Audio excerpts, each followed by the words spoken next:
In this video, we are going to be breaking down the UFC 300 main event between Alex Pereira and Jamahal Hill. Now, this matchup here should finally give us some clarity in the light heavyweight division, in which we sorely need it, because we've had a string of unanswered questions, vacated titles. First off, with John Jones leaving the division, giving up the title, and then Yuri Prochazka winning the title, vacating the title, Jamahal Hill winning the title, vacating the title. Nobody really winning the title from the actual champion at the time, the lineal champion, but this should clear things up. And here, let me explain why real quick before we jump into the nuts and bolts of this thing. Alex Pereira has a win over Yuri Prochazka, who vacated the title, did not lose the title, but when Alex Pereira won the title, ended up fighting Yuri Prochazka. There we go. That clears that up, right? So the Yuri one, being the rightful champion, is out. Yuri's not the champion. Jamahal Hill vacated the title because he got injured after beating Glover Teixeira. And if you remember, that was a beautiful performance, and he is also the coach, Glover Teixeira is, of Alex Pereira. So that's interesting. That adds a wrinkle to the mix. But Jamahal Hill, he had to vacate his title because he was injured, right? And now he's back to make his claim for it against Alex Pereira, the guy who beat Yuri Prochazka, who also vacated the title. Now, sure, nobody's getting the win over John Jones because he's not in the division. It is what it is. We're going to have to accept that. But this clears up a lot of things because the winner of this matchup will have a pretty clear argument that they are the current light heavyweight champion, and I like that. I think this is good. So I love this main event. I don't know if it was rush on the Jamahal Hill side. It might have been. He might have needed a little more time to come back from that injury, but he says he's good to go. He's here, and we're going to break this down. Both of these guys are 4-1 in their last 5. If you remember, Jamahal Hill has that one loss on his record to Paul Craig, and that was a weird one because, you know, he's doing good on the feet, and he ends up on the ground, and his arm gets snapped in half or whatever, and yeah, the ref says, whoa, that's okay, you're done, and he didn't tap or anything, which he probably should have because his arm was just flopping around like crazy, but he thought he could still get the ground and pound finish. It was a mistake earlier on in his UFC career, less than 5 fights ago, but earlier on, he's leveled up since then from my understanding. Alex Pereira, his last loss is to Israel Adesanya down at middleweight, where he was knocked out in their rematch. Or I guess rematch again, but rematch in MMA. So here we go. They're both 4-1 in the last 5, and these guys are both primarily strikers. Now, I understand Jamahal Hill is going to have a grappling advantage, right? Alex Pereira is not a grappler. He is a striker through and through, but we're going to cover mostly the striking. We're going to have to at least acknowledge that Jamahal Hill does have the grappling advantage. But let's start with the Jamahal Hill side. Let's break this guy down. Dude's a strong striker. He's got very good combinations in which he mixes up his levels. What do I mean by that? Well, he's going to the leg, the body, and the head all in the same combination. Maybe not all 3 in the same combination necessarily, but at least 2 out of the 3 in a lot of his combinations. He's going to use multiple tools to get this done as well. He's mixing kicks, punches, knees, elbows, all of this at the same time. A lot of guys can't do that. And the reason why is because of the way that they train. And I would love to go into that more in a future video. But a lot of people, they separate all their stuff. They're like, oh, we're just gonna throw boxing combinations, or oh, we're just gonna throw a kick, and then we'll do a combination with our hands. Not Jamahal Hill. Dude puts it all together. He does a great job with that. He's got good counter striking as well, and it's a lot of times he just gets just out of the way because of his head movement, and he's able to snap back with that southpaw cross or come back with an uppercut, which I do really like from Jamahal Hill is his use of uppercuts.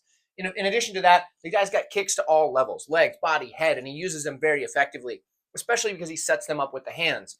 He throws his punches and then snaps a kick in there.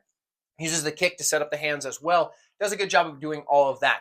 Plenty of power, plenty of knockouts on the career. He's using his face frame to create space and then start throwing shots back. But if guys get too close and he's not liking them in the pocket, he'll frame that face off and then start launching shots to get away and get the fight where he wants it, right? Does work the body very well. He does a good job of mixing that up as well with punches, kicks, knees, all of it. He uses that to really start sapping the gas tank of his opponents by hitting him in the body, and getting those hands to come down as well to protect that body. And then he goes back up top and drops him with a power shot. In addition to that, he's got very good step-in knees, and these often lead to the tie clinch. And I do think that is another area where Jamahal Hill is going to have advantage here, not just the grappling, but the tie clinch. I understand Pereira comes from that kickboxing background. It's different, right? And this is MMA also, so you do have that. But I think Jamahal Hill in the tie clinch is going to be able to put that weight on Pereira, move him around quite a bit, and start using his knees to great effectiveness. In the tie clinch, Jamahal Hill is really good about ripping body shots as well. And I think that's going to be a really good spot for him to get if he can close that distance on Pereira without getting caught by that evil left hook. In the grappling department, He doesn't offensively grapple a ton. Defensively, he's got a good sprawl. He's very active from his back. A good triangle. We've seen that on the regional scene quite a bit. But if he does get on top, usually from cracking somebody, his ground and pound is savage. Now, do I think he's going to go out there and shoot takedowns? Probably not. I think we're going to get a lot of striking and clinch. But I do think that if he does decide to shoot a takedown, if there is a takedown shot in this fight, it's coming from the Jamahal Hill side. I don't think Alex Pereira is going to go out there and think that taking down Jamahal Hill is a good idea. I don't think that's what he's going to think, especially because I think he'll get sprawled, and then Jamahal Hill's going to land some shots on the exchange. For Alex Pereira, dude is a very high level kickboxer, right? Solid, champion, done it all, right? Very, very good kickboxer. But this is MMA. So how do the skills translate? Well, very well. He's very good striking, good forward pressure. The guy's good at striking at range and just kind of walking guys down, keeping them at his range, and then cornering them up against the octagon and just teeing off on them and then putting guys down. That's what he does best. He walks guys down, keeps them at range while he's doing it, and then tees off on them once he gets them cornered up against the octagon. He's very good as he comes in with parrying with his head and using head movement. And then at times he'll trap the arms and then start, launching shots at you. And he'll do a good job with trapping the hand, boom, hit that shot, all while just keeping that head moving back and forth just a little bit, not anything big, and then just parrying shots. And that's what he does, and he does a good job at that. He checks both leg and body kicks, and that comes from that kickboxing background because not a lot of MMA fighters will check body kicks. Clear up here. Very, very few, actually.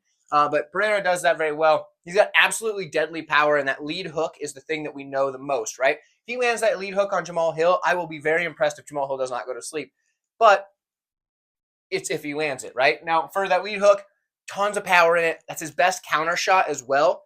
He also has very good knees. He'll bring those in, step through the middle, but he also has a good flying knee, and we've seen him use that plenty of times. That flying knee, if he lands that shot, especially if he gets you backed up against the cage, that's going to be some serious trouble. He mixes together single shots and combinations, so that keeps his opponent guessing, right? So he'll maybe throw a one-off shot, right? And then keep moving, and then, put together a three-punch combo. Oh, okay, kick, hook, cross. You know what I mean? He's like throwing different stuff, mixing it up. He does a good job of making his opponent not know whether there's one shot coming, two shots coming, 3, 4, 5, whatever. He's mixing it up very well.